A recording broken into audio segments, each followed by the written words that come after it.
Aeneas, aflame with rage, his wrath was terrible, cried, "How can you, who were the spoils of my dear comrade, now escape me? It is Pallas who strikes, who sacrifices you, who takes this payment from your shameless blood." Relentless, he sinks his sword into the chest of Turnus.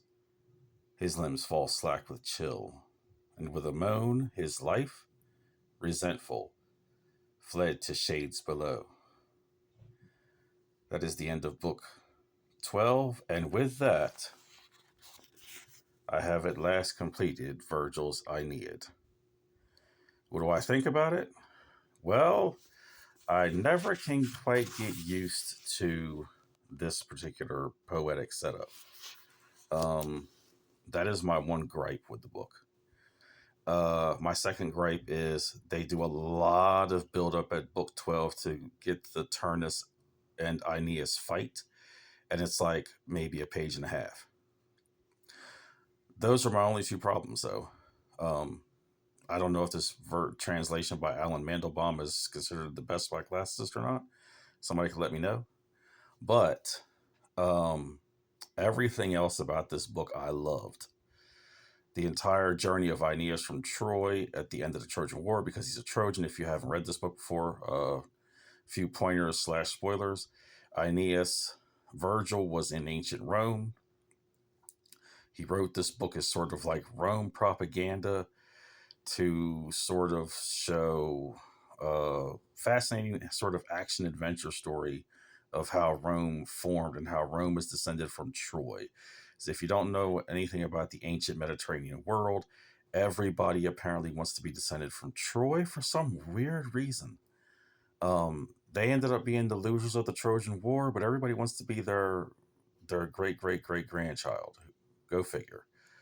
Um, and by everybody, I mean almost everybody, from wandering nomadic peoples on horseback to I think the Irish at one point or one of their stories, and a whole bunch of other people in between across Europe. So Aeneas is a supposedly fictional character, although his name is in Homer's Iliad, who escapes from Troy when it's burning and travels across the Mediterranean, trying to find a home for the remainder of the Trojans. And they eventually settle in Italy, and they have to fight for the land that they end up on. And it's a lot of fighting, a lot of things happening. But basically, it's to show that Aeneas is fated to do this, so he can go to Italy and become the ancestor of Romulus and Remus, who will found Rome. And there's a lot of that foreshadowing in this book. So, from that perspective, you can read it and see there's just a lot of chewing by Virgil on, great Rome is going to be formed from Aeneas's loins, etc., etc. And no one will love the gods more than the Romans. In this future, they're going to be awesome. So all these things have to take place, and the gods bless it, and so on. Favorite parts of the book: Dido.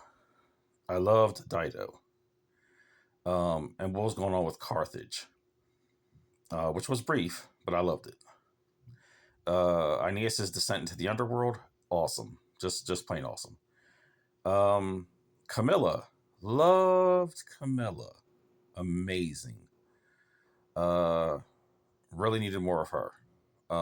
She needs a side book.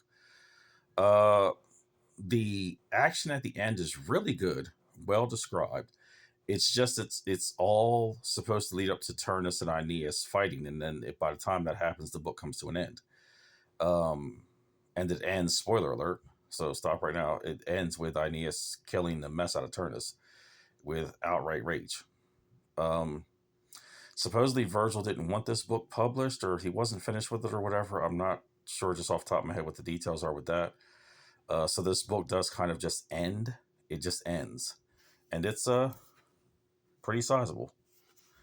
It's quite a few hundred pages, so it's meaty. I've slowly read a couple of pages of these every week, so this took me about 2.5 years because I've got a ridiculous several TBR piles. But I have now finished it.